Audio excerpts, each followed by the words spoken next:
ओम श्री गणेशाय नमः। ओम गं गुरुवे नमः। ओम नमः शिवाय। शिवजी सदा सहाय।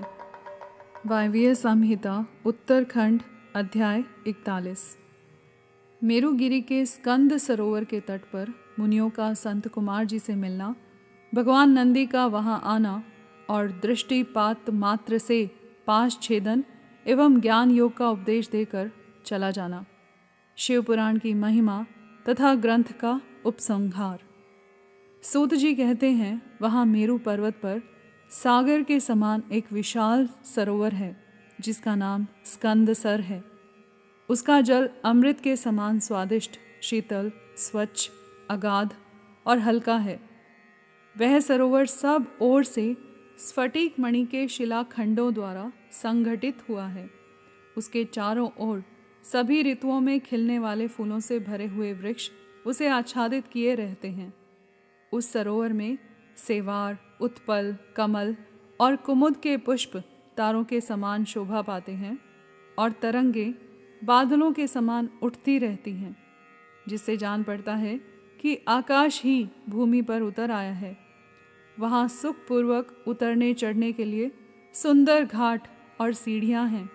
वहाँ की भूमि नीली शिलाओं से आबद्ध हैं।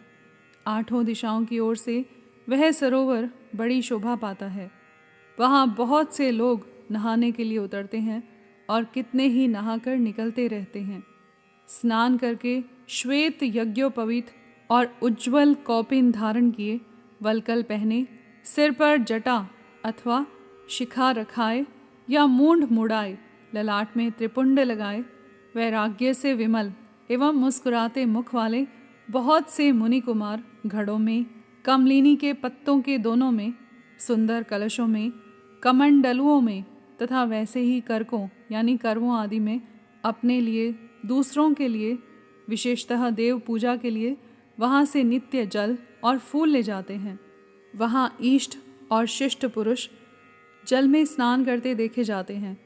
उस सरोवर के किनारे की शिलाओं पर तिल, अक्षत, फूल और छोड़े हुए पवित्रक दृष्टिगोचर होते हैं। वहाँ स्थान स्थान पर अनेक प्रकार की पुष्प बलि आदि दी जाती है। कुछ लोग सूर्य को अर्घ्य देते हैं और कुछ लोग वेदी पर बैठकर पूजन आदि करते हैं। उस सरोवर के उत्तर तट पर एक कल्प वृक्ष के नीचे हीरे की शिला से बनी हुई वेदी पर कोमल मृग चर्म बिछाकर सदा बाल रूपधारी संत कुमार जी बैठे थे। वे अपनी अविचल समाधि से उसी समय उपरत हुए थे। उस समय बहुत से ऋषि मुनि उनकी सेवा में बैठे थे और योगीश्वर भी उनकी पूजा करते थे। नैमिषारण्य के मुनियों ने वहाँ संत कुमार जी का दर्शन किया, उनके चरणों में मस्तक झुकाया और उनके आसपास बैठ गए। संत कुमार जी के पूछने पर उन ऋषियों ने उनसे ज्यों ही अपने आगमन का कारण बताना आरंभ किया, त्यों ही आकाश में दुंदुभियों का तुमुल नाद सुनाई दिया। उसी समय सूर्य के समान तेजस्वी एक विमान दृष्टिगोचर हुआ, जो असंख्य गणेश्वरों द्वारा चारों ओर से घिरा हुआ था। उसमें अप्सराएं तथा रुद्र कन्याएं भी थीं। वहाँ मृदंग, ढोल और वीणा की ध्वनि गूंज रही थी। उस विमान में विचित्र रत्न जटित चंदोवा तना था और मोतियों की लड़ियाँ उसकी शोभा बढ़ा रही थी। बहुत से मुनि, सिद्ध, गंधर्व, यक्ष, चारण और किन्नर नाचते, गाते और बाजे बजाते हुए उस विमान को सब ओर से घेर कर चल रहे थे। उसमें ऋषभ चिन्ह से युक्त और मूंगे के दंड से विभूषित ध्वजा पताका फहरा रही थी, जो उसके गोपुर की शोभा बढ़ाती थी। उस विमान के मध्य भाग में दो चौरों के बीच चंद्रमा के समान उज्ज्वल मणिमय दंड वाले शुद्ध छत्र के नीचे दिव्य सिंहासन पर शिलाद पुत्र नंदी देवी सुयशा के साथ बैठे थे। वे अपनी कांति से, शरीर से तथा तीनों नेत्रों से बड़ी शोभा पा रहे थे। भगवान शंकर को आवश्यक कार्यों की सूचना देने वाले वे नंदी मानो जगत सृष्टा शिव के अलंघनीय आदेश का मूर्तिमान स्वरूप होकर वहाँ आए थे, अथवा उनके रूप में मानो साक्षात शंभु का संपूर्ण अनुग्रह ही साकार रूप धारण करके वहाँ सबके सामने उपस्थित हुआ था। शोभाशाली श्रेष्ठ त्रिशूल ही उनका आयुध है। वे विश्वेश्वर गणों के अध्यक्ष हैं और दूसरे विश्वनाथ की भांति शक्तिशाली हैं। उनमें विश्व सृष्टा विधाताओं का भी निग्रह और अनुग्रह करने की शक्ति है। उनकी 4 भुजाएं हैं, अंग अंग से उदारता सूचित होती है। वे चंद्रलेखा से विभूषित हैं, कंठ में नाग और मस्तक पर चंद्रमा उनके अलंकार हैं। वे साकार ऐश्वर्य और सक्रिय सामर्थ्य के स्वरूप से जान पड़ते हैं। उन्हें देखकर ऋषियों सहित ब्रह्मपुत्र संत कुमार का मुख प्रसन्नता से खिल उठा। वे दोनों हाथ जोड़कर उठे और उन्हें आत्मसमर्पण सा करते हुए खड़े हो गए। इतने में ही वह विमान धरती पर आ गया। संत कुमार ने देव नंदी को साष्टांग प्रणाम करके उनकी स्तुति की और मुनियों का परिचय देते हुए कहा, ये 6 कुलों में उत्पन्न ऋषि हैं जो नैमिषारण्य में दीर्घ काल से सत्र का अनुष्ठान करते थे। ब्रह्मा जी के आदेश से आपका दर्शन करने के लिए ये लोग पहले से ही यहाँ आए हुए हैं। ब्रह्मपुत्र संत कुमार का यह कथन सुनकर नंदी ने दृष्टिपात मात्र से उन सब के पाशों को तत्काल काट डाला और ईश्वरीय शैव धर्म एवं ज्ञान योग का उपदेश देकर वे फिर महादेव जी के पास चले गए। संत कुमार ने वह समस्त ज्ञान साक्षात मेरे गुरु व्यास को दिया और पूजनीय व्यास जी ने मुझे संक्षेप से वह सब कुछ बताया। त्रिपुरारी शिव के इस पुराण रत्न का उपदेश वेद के न जानने वाले लोगों को नहीं देना चाहिए। जो भक्त और शिष्य न हो उसको तथा नास्तिकों को भी इसका उपदेश नहीं देना चाहिए। यदि मोहवश इन अनधिकारियों को इसका उपदेश दिया गया तो यह नरक प्रदान करता है।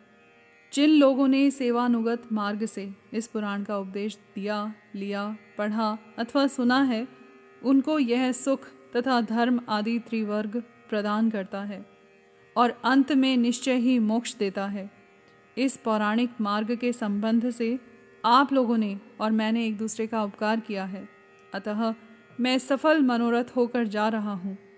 हम लोगों का सदा सब प्रकार से मंगल ही हो।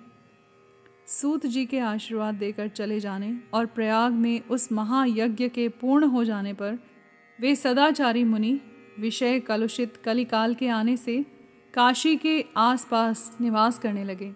तदंतर पशुपाश से छुटने की इच्छा से उन सब ने पूर्णतया पाशुपत व्रत का अनुष्ठान किया और संपूर्ण बोध एवं समाधि पर अधिकार करके वे अनिंद्य महर्षि परमानंद को प्राप्त हो गए। व्यासुवाच एतच्छिव पुराणं हि समाप्तं हितमादरात् पठित्वयं प्रयत्नेन श्रोत्वयं च तथैव हि नास्तिकाय न वक्तव्यं श्रद्धाय शठाय च अभक्ताय महेशस्य तथा धर्म ध्वजाय च एतत् श्रुत्वा एकवारं भवेत् पापं हि भस्मसात् अभक्तो भक्ति माप्नोति भक्तो भक्ति समृद्धि भाग पुनः श्रुते च सद्भक्तिर्मुक्ति ही सयाच्च श्रुते पुनः तस्मात् पुनः पुनश्चैव श्रोत्वयं हि मुमुक्षुभिः पंचावृत्तिः प्रकर्तव्या पुराणस्यास्य सद्धिया परम फलं समुद्दिश्य तत् प्राप्नोति न संशयः पुरातनाश्च राजानो विप्रा वैश्याश्च सत्तमः सप्तकृतवस्तदावृत्त्या लभन्त शिवदर्शनं श्रोष्यत्यथापि यश्च एदं मानवो भक्ति तत्परः इव भुक्त्वा अखिलान् भोगनन्ते मुक्तिं लभेच्च सः एतत् शिव पुराणं हि शिवस्याति प्रियं परं भुक्तिमुक्तिप्रदं ब्रह्म सम्मितं भक्तिवर्धनम् एतत् शिव पुराणस्य वक्तुः श्रोतुश्च सर्वदा सगणः ससुतः सांबः शं करोति स शंकरः। व्यास जी कहते हैं, यह शिव पुराण पूरा हुआ। इस हितकर पुराण को बड़े आदर एवं प्रयत्न से पढ़ना तथा सुनना चाहिए। नास्तिक, श्रद्धाहीन, शठ, महेश्वर के प्रति भक्ति से रहित तथा धर्मध्वजी यानी पाखंडी को इसका उपदेश नहीं देना चाहिए।